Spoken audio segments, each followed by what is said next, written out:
So this is my first in a series of videos I'm going to do about machine data and how to process it and how to analyze it in a tool called Splunk. But before we get into Splunk, I want to talk about machine data. Like, what is machine data and what makes it so valuable, what makes it useful, and what are some of the characteristics of it?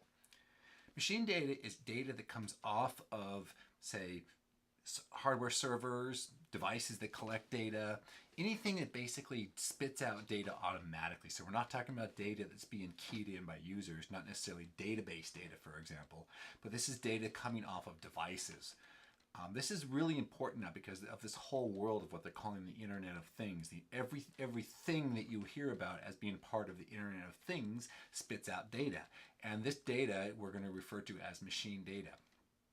Some of the characteristics of machine data are that it usually comes with a timestamp attached to it. That is, when did this particular event happen in time?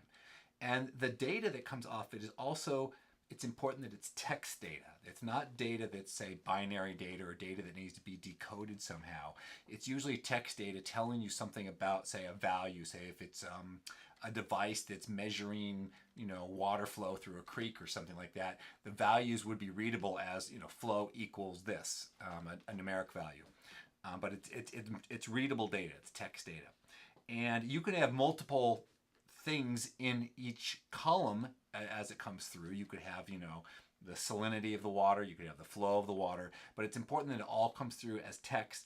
And what Splunk does is it takes this and it blocks it all up and carves it up into what it calls events. And these events can then be processed further.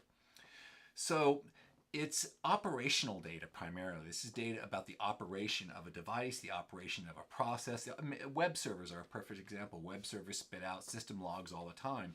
And these logs contain very important information about who, what, when was doing things on there. And you might want to know in real time, for example, what's the load on a particular server. Analyzing these logs can tell you that kind of information. So this sort of machine-based data is really important for what we call operational intelligence too.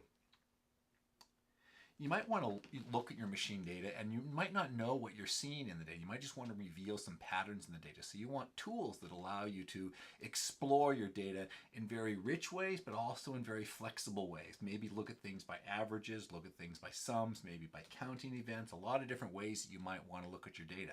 So a tool like Splunk is also uniquely suited to solve that problem. Another aspect of operational data that comes off of machines is that we usually aggregate them. There may be cases where we want to look at raw events as they're coming across, but typically we're trying to bucket them. And even if we make really small buckets, like 1 second buckets or 1 minute buckets, we want to have this data because there's so much of it. If I'm getting 1,000 readings per second, and I'm trying to determine something that happens at an hour level, you want to be able to bucket it up so that you can actually see what's happening over an hour's worth of time. And again, Splunk is uniquely suited to solve that problem also, and I'm going to show you some examples of that.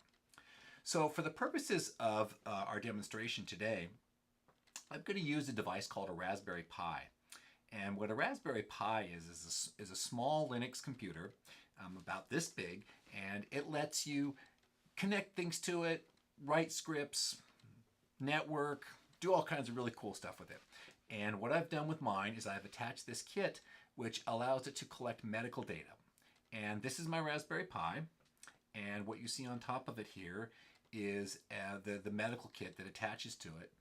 And you also are going to see some devices coming off of it that allow you to do things like measure blood pressure, measure your pulse, measure the oxygen in your blood, do EKG readings off your body actually, which is another really cool one. I'm going to probably do that one in a later video because it's a slightly different kind of data. But we're going to use this Raspberry Pi to generate our machine data. And we can generate all kinds of data. And this is just going to be an example of one kind of data that we do this with. So the next thing we're going to take a look at is the program written on the Pi that actually generates the data using the health kit that I showed you earlier. So I'm going to show you the source code. It's a C++ program. There's a lot of code in it that's just around creating the TCP connections. I want to scroll through that and sort of focus on the area of the code that's actually generating data and sending it out to be absorbed.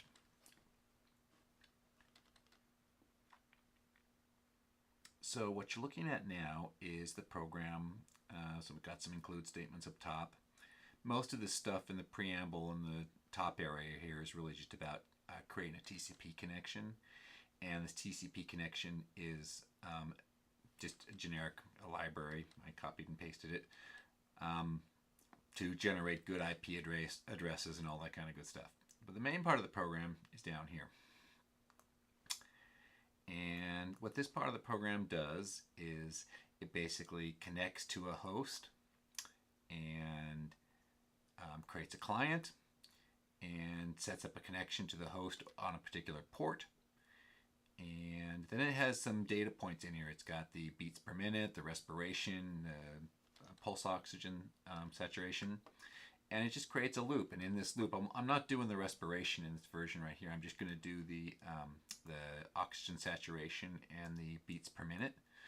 And it creates a string to send that data out. And you'll notice in this string of data here that it actually creates a key value pair, like sat equals BPM equals. That's what we call a key value pair. And that's important because when it gets over to the Splunk, you'll see you can actually parse out those values and use them in your analytic reporting. And then it sends the data, and then it waits a bit and does it again. So that's basically all the program does here. And I will take some time to show you what the Splunk side of it does next.